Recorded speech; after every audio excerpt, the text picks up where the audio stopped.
नमस्कार। मैं डॉक्टर शोभा भाटिया, राजकीय महाविद्यालय जमवा रामगढ़ से हिंदी साहित्य प्रथम वर्ष के लिए कहानी नमक का दरोगा की चर्चा करते हुए आज चौथे भाग की शुरुआत कर रही हूँ। अभी तक हमने पढ़ा कि किस तरह से वंशीधर को ज्ञान देते हुए उनके पिता भी ऊपरी कमाई की ओर ध्यान रखने के लिए कहते हैं और समाज में व्याप्त भ्रष्टाचार और रिश्वतखोरी और अंग्रेज़ी हुकूमत की चर्चा हमने की थी। लेकिन वंशीधर अपने कर्तव्य का पालन करते हुए धन पर आधारित पंडित अलोपीदीन के प्रत्येक लालच को देखते हुए गिरफ्तार करके लेके आ जाते हैं। इस अंश के आगे गिरफ्तारी के पश्चात अलोपीदीन की स्थिति और वंशीधर की नौकरी का छूटना और उसकी दयनीय स्थिति के बाद कहानी अंतिम चरण की ओर बढ़ती है। शुरुआत में दुनिया सोती थी पर दुनिया की जीभ जागती थी। सवेरे देखिए तो बालक व्रत सबके मुंह से यही बात सुनाई देती थी। जिसे देखिए वह पंडित के इस व्यवहार पर टीका टिप्पणी कर रहा था, निंदा की बौछारें हो रही थी।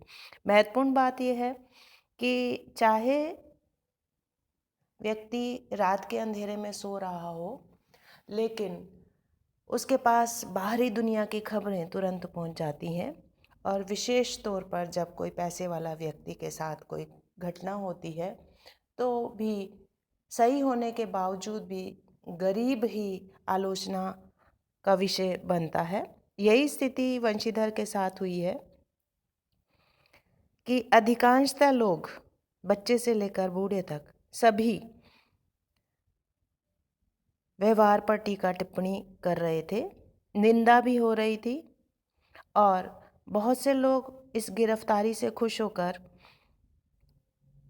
जो प्रशंसा करते थे अलोपीदीन की, वही आज उसको इस स्थिति में देखकर प्रसन्नता की अभिव्यक्ति कर रहा था।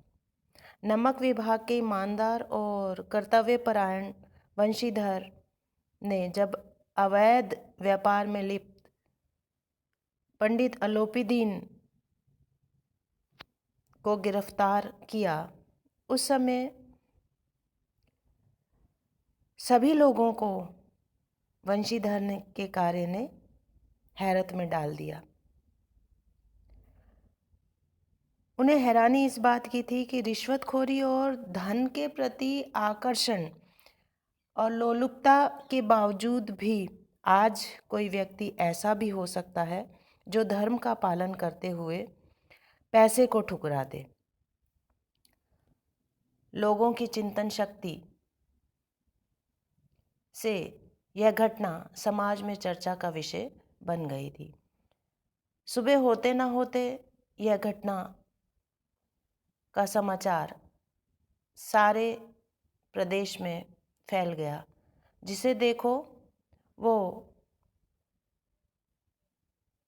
वंशीधर की अज्ञानता के साथ अलोपीदीन की स्वार्थपरता, आत्म केंद्र की स्थिति, कर्तव्य विमुखता और समकालीन राजनीतिक घटनाओं को देखते हुए जागरूकता के प्रति अपनी बात को रखने के लिए तैयार था।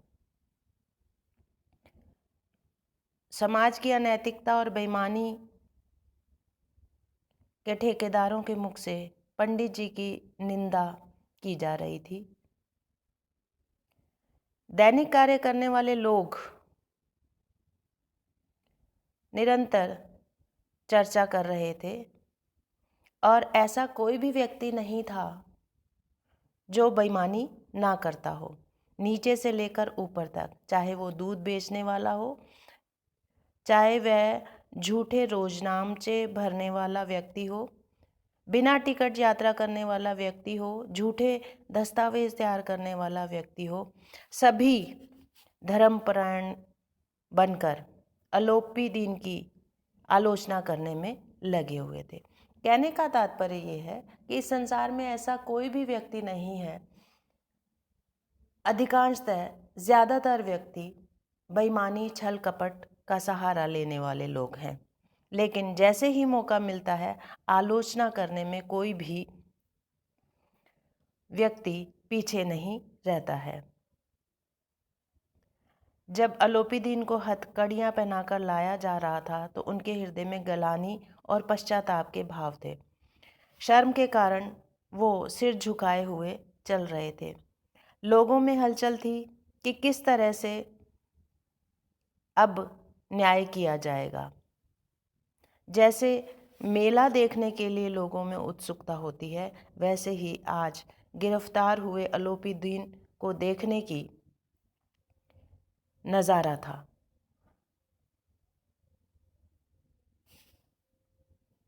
उर्दू के बहुत से शब्दों का प्रयोग करते हुए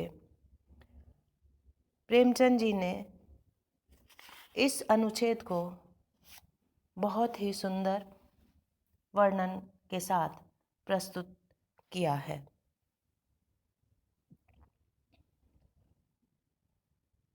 अदालत में पहुंचने में देर थी। इस अंश को देखते हुए नमक का अवैध व्यापार और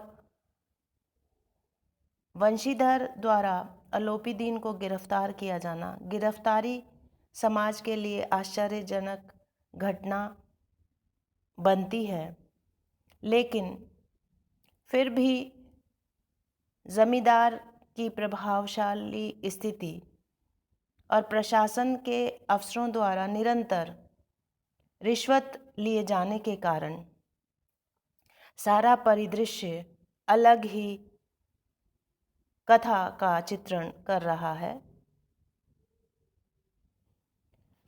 प्रेमचंद बताना चाहते हैं कि किस तरह से सम्मानित व्यक्ति जब गिरफ्तार कर लिया जाता है तो उसके पैसे के द्वारा खरीदे गए सारे के सारे अधिकारी, छोटे से लेकर बड़ा तक कर्मचारी, सभी उसकी सेवा में किस तरह से तत्पर हो जाते हैं और आज बिना मोल दिए भी उसकी गुलामी करने के लिए तैयार रहते हैं। उन सबको हैरान, क्योंकि वो निरंतर उस अलोपी दीन से रिश्वत लेते आए हैं, इसलिए उन्हें हैरानी हो रही है कि ऐसा कैसे हो गया कि पंडित जी को गिरफ्तार कर लिया गया। इन सभी को पंडित जी के साथ सहानुभूति होती है। उन्हें है तकलीफ इस बात की हो रही है कि ऐसा निम्न कोटि का कार्य उन्होंने क्यों किया। कार्यवाही अदालत में शुरू होती है और कोई भी गवाही देने के लिए तैयार नहीं है, क्योंकि उनकी नीयत धन लोलुपता के कारण डगमगा रही है। सच बोलने की ताकत किसी में भी नहीं है। यही कारण है कि अलोपी दीन की सामाजिक प्रतिष्ठा और समाज की धन लोलुपता के कारण झूठ बोलना ही सबको अच्छा लग रहा है।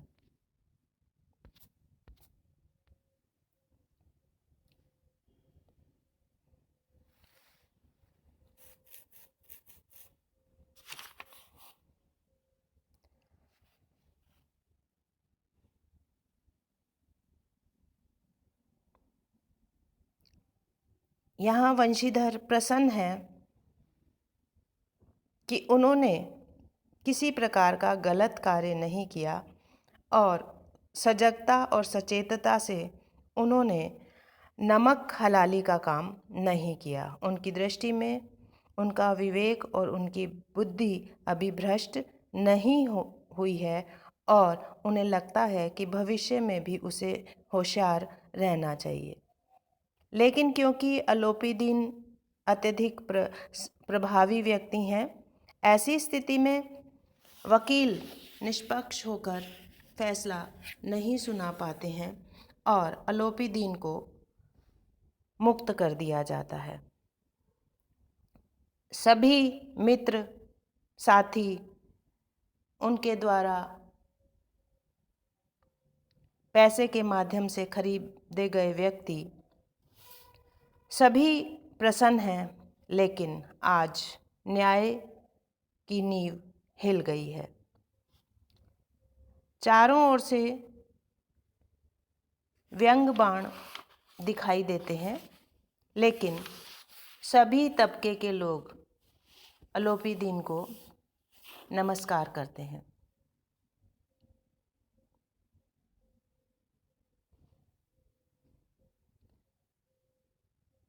लेकिन अलोपीदीन की सोच आज बिल्कुल अलग है। उन्हें ऐसा लग रहा है कि संसार की स्थिति कैसी हो चली है कि न्याय और ज्ञान की लंबी लंबी बातें करने वाले, शिक्षा के माध्यम से उपाधियां प्राप्त करके वकील और जज बने ये लोग वास्तव में सच्चे आदर के अधिकारी नहीं हैं।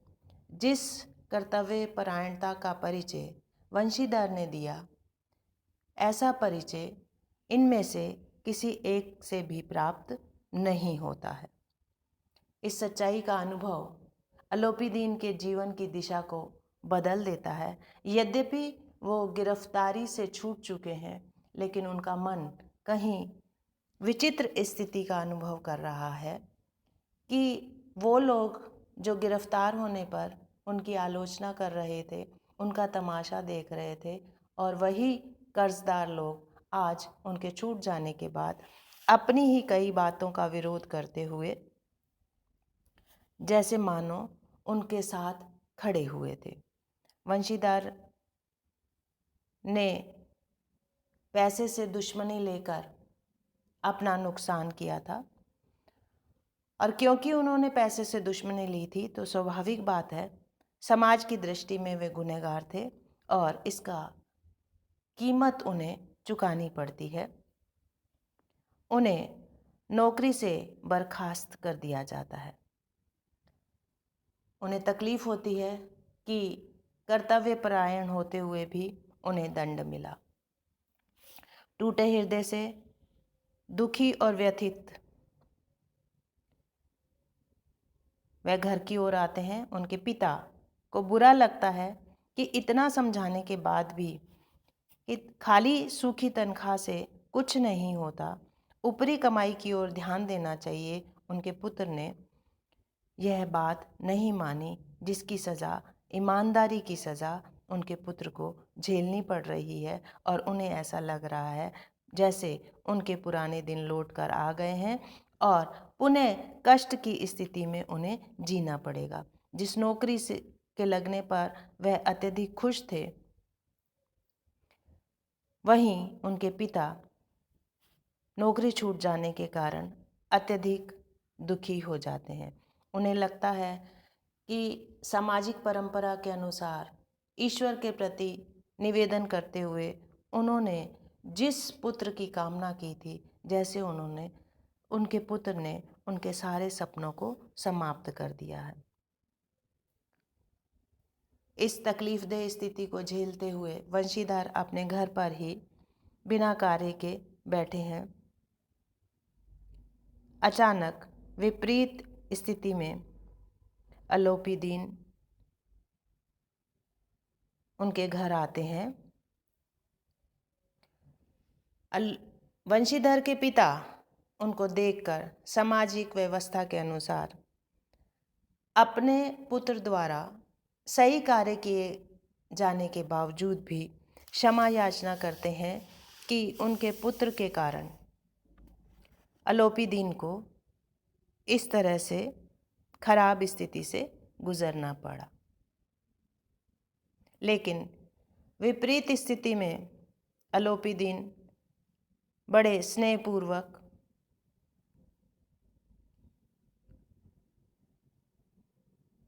चर्चा करते हैं।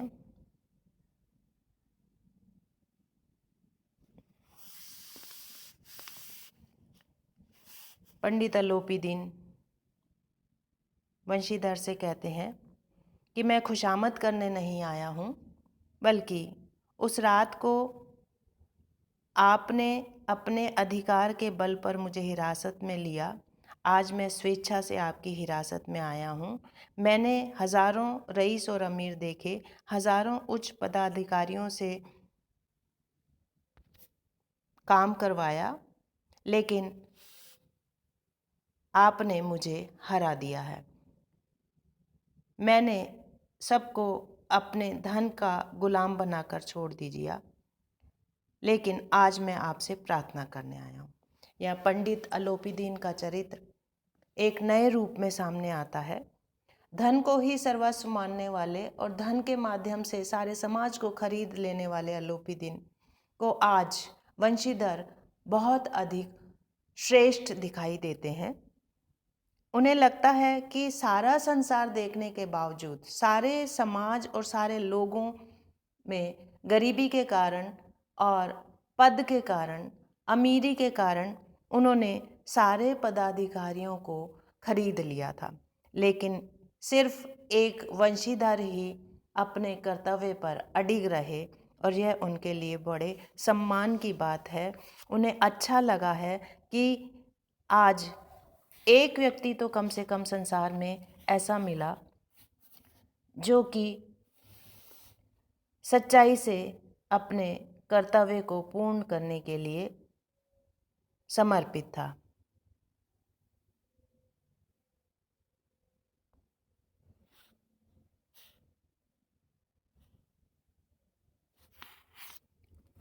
इस तरह से यह कहानी आगे बढ़ती हुई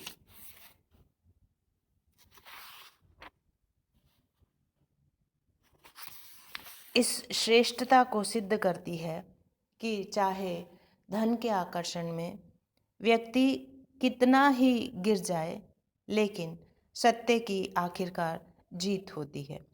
और अलोपीदीन का बदला हुआ व्यवहार वंशीधर को आश्चर्यचकित कर देता है। वंशीधर ने जब अलोपीदीन को आते हुए देखा तो उन्होंने अपने शिष्टाचार के कारण उनका सत्कार किया। यहाँ संस्कारों की बात आती है कि किस तरह से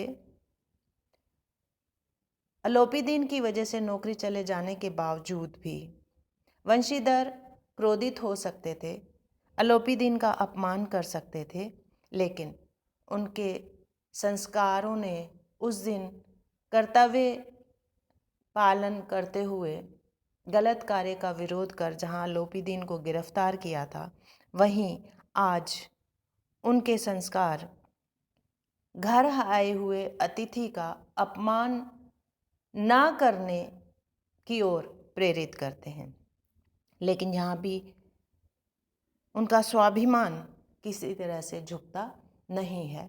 उन्हें गर्व है कि उन्होंने पद पर रहते हुए कोई गलत कार्य नहीं किया। यद्यपि मन में उन्हें लगता है कि आज भी अलोपीदीन अपने पैसे के गर्व में उन्हें लज्जित करने के लिए आए हैं, लेकिन फिर भी उन्होंने किसी प्रकार से क्षमा याचना करने का प्रयास नहीं किया, बल्कि अपने पिता द्वारा अनुनय विनय करते हुए रूप को वो अस्वीकार करते हैं। उन्हें यह बिल्कुल भी अच्छा नहीं लगता है।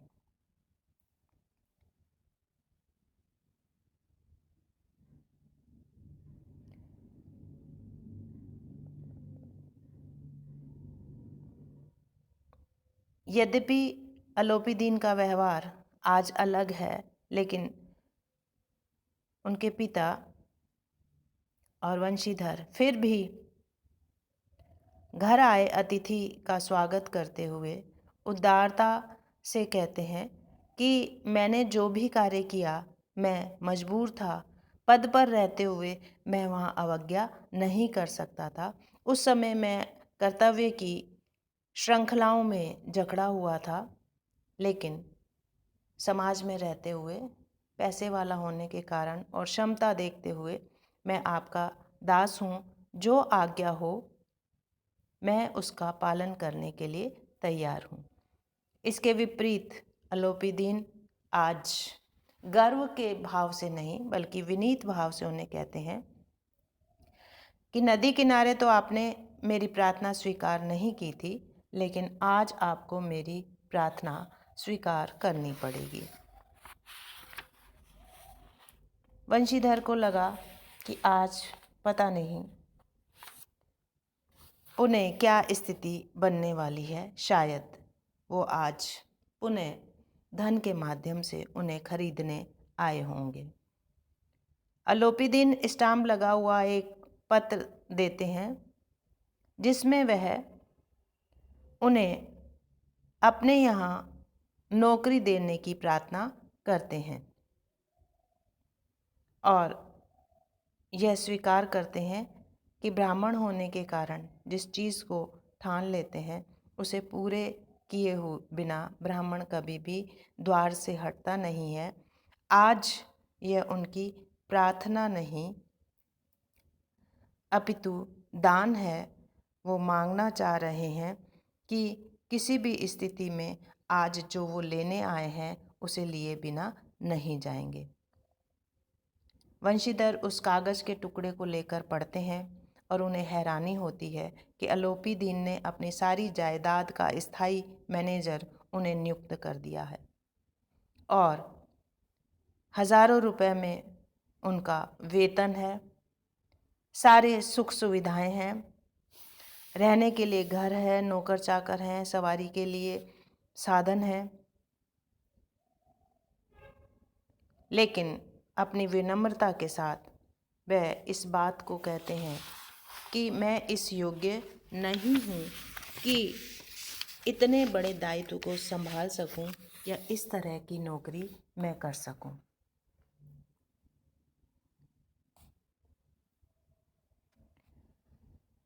वंशीधर हैरान है और अलोपीदीन मुस्कुराते हैं कि मुझे योग्य नहीं, आप जैसे अयोग्य व्यक्ति की आवश्यकता है। कर्तव्यनिष्ठता आज अपने संपूर्ण रंग बिखेर रही है कि क्षणिक तौर पर, बाहरी तौर पर धन के माध्यम से व्यक्ति चाहे विजय को प्राप्त कर ले, जीत जाए वो, लेकिन आखिरकार सत्य की और धर्म की ही विजय होती है। यहाँ अलोपीदीन द्वारा वंशीधर को इतना महत्वपूर्ण पद देना अपने आप में सही व्यक्ति की पहचान की ओर संकेत करता है।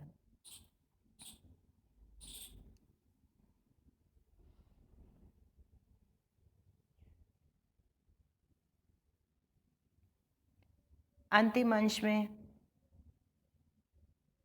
वंशीधर अपनी सज्जनता के साथ उस पद को स्वीकार करने में हिचकिचाते हैं, लेकिन आज अलोपीदीन का बदला हुआ रूप उन्हें हैरान कर रहा है। साथ ही हमें एक ही व्यक्ति के दो रूप देखने को मिलते हैं कि किस तरह से सत्य पर टिका हुआ व्यक्ति अंत में विजय को प्राप्त करता है और अलोपीदीन जैसा गलत कार्य करने वाला, धन को सब कुछ समझने वाला व्यक्ति किस तरह से सच्चाई को पहचानता है और पहचानता ही नहीं बल्कि उसके प्रतिफल में वह उस व्यक्ति का चयन कर लेता है जो कि उसे गिरफ्तार करके लाया था। समाज में अधिकांशतः ये होता है कि जब कोई व्यक्ति हमारे अहम को या हमारे कार्य को असफल करने का प्रयास करता है तो हम ईर्ष्या क्रोध के कारण उसे दंडित करने का प्रयास करते हैं। लेकिन हमारी पहचान इतनी कमज़ोर होती है कि हम सही व्यक्ति का साथ नहीं दे पाते हैं और घमंड में हम गलत रास्ते पर आगे बढ़ जाते हैं। लेकिन यहाँ अलोपी दिन जो पूर्व में धन के घमंड में चूर था, सत्य के सामने उसका सारा घमंड आज नष्ट हो गया है और गुणों की पहचान करते हुए वह वंशीधर के लिए सब कुछ करने के लिए तैयार हैं।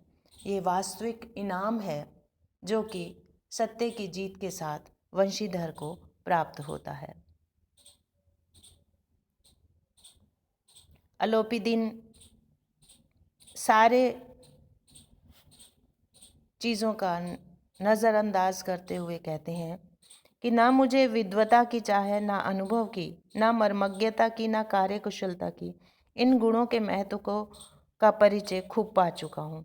देखिए, यहाँ लेखक ये स्पष्ट करना चाहता है, चाहे शिक्षा हो, चाहे अनुभव हो, चाहे दक्षता हो या कार्यकुशलता, लेकिन जो वस्तु बिक जाती है वो महत्वहीन हो जाती है।